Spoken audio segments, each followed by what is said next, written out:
This is another in the first read series in which I read a poem by a poet I don't know or know very little about and just do a first reading to share the initial joy of it. That is what I'm doing today with Elana Wolff's Impromptu with an Emptying Pen. So I have not heard of this poet at all before. It is on the Doozy blog. This is run by Rob McLennan, and it's a pie the day kind of blog, but it's not always consistent, but it's always kind of put up there. So I don't know anything about this poet. I'm just going to read this thing. When I look at a poem, I always start with the form. Looking at this one, it's kind of boxy. Let's see, 1, 2, 3, 4, 5, 6, 7, 8, 9, 10, 11, 12, 13, 14, 15. So 15 lines. Nothing's jumping out with me with that. The lines have different links to them, so I'm probably not looking at a traditional form.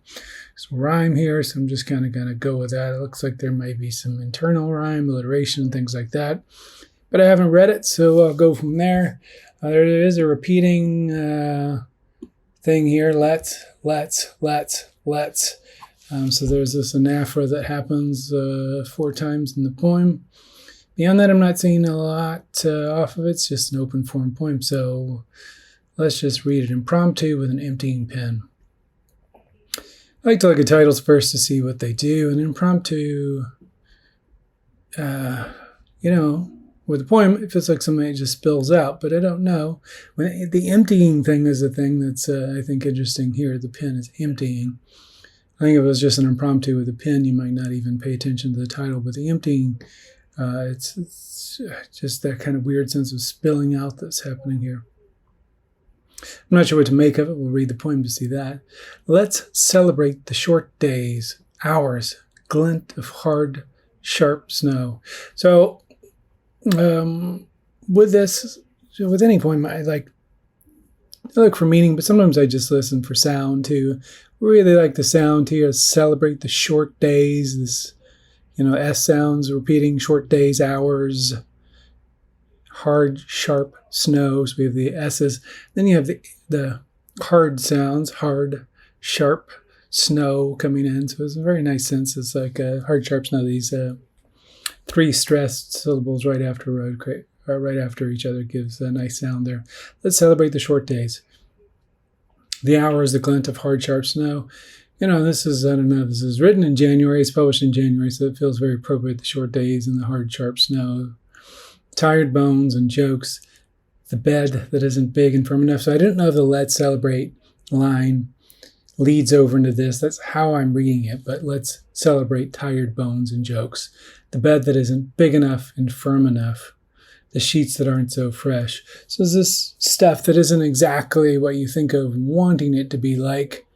The bed that's not big enough, the sheets that aren't fresh. But it's still something you could celebrate, especially, I think, in these short days and hours. Let's brook the fear of disappearing. Bear with those who won't bear back. I don't know what the fear of disappearing is. Maybe this is one specific speaker's fear, or his fear of death, or a fear of, as an artist, of disappearing completely. I'm not really sure specifically here, but let's get rid of that. Bear with those who won't bear back. Bear seems like a double take on the animal and the actual bearing of somebody, of putting up with somebody. Bear back. There's a lot of nice sounds in this poem.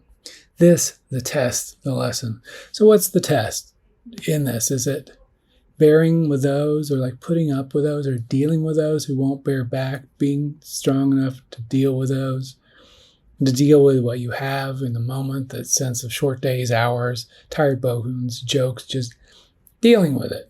I'm not sure if that's what's going on here.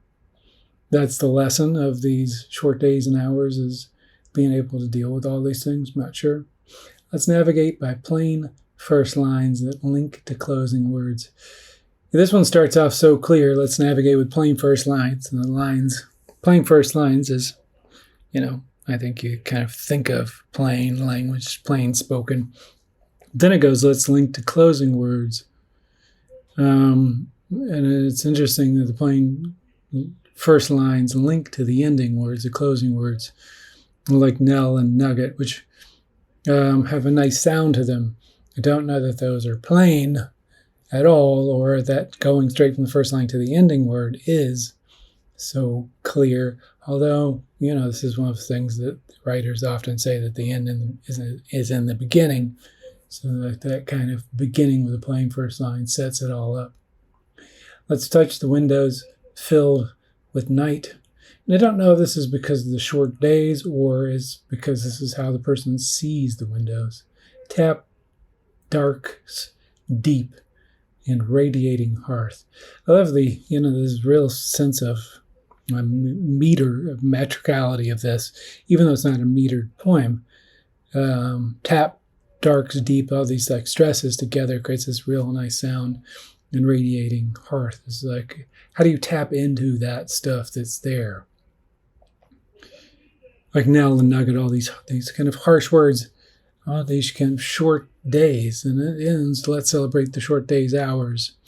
Tap darks deep and radiating hearth. How do you tap this sense of the shortness of the days and the hours and that deepness of the dark that's there, and that kind of radiating the let's have the energy to do this, the tired bones and joints.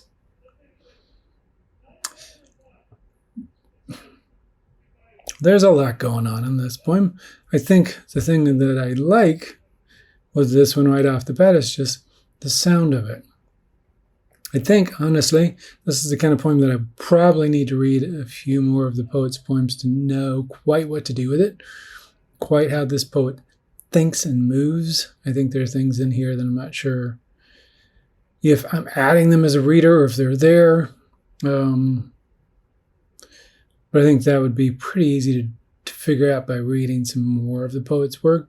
I do think in the sense of just the sound of it, it's worthwhile to go and search for more poems by this poet. Like I said, this is Elana Wolff. Doozy, I don't know anything about her, from Ontario. It's a Canadian poet, and has a work coming out, cross-genre work coming out with Guernica. All right.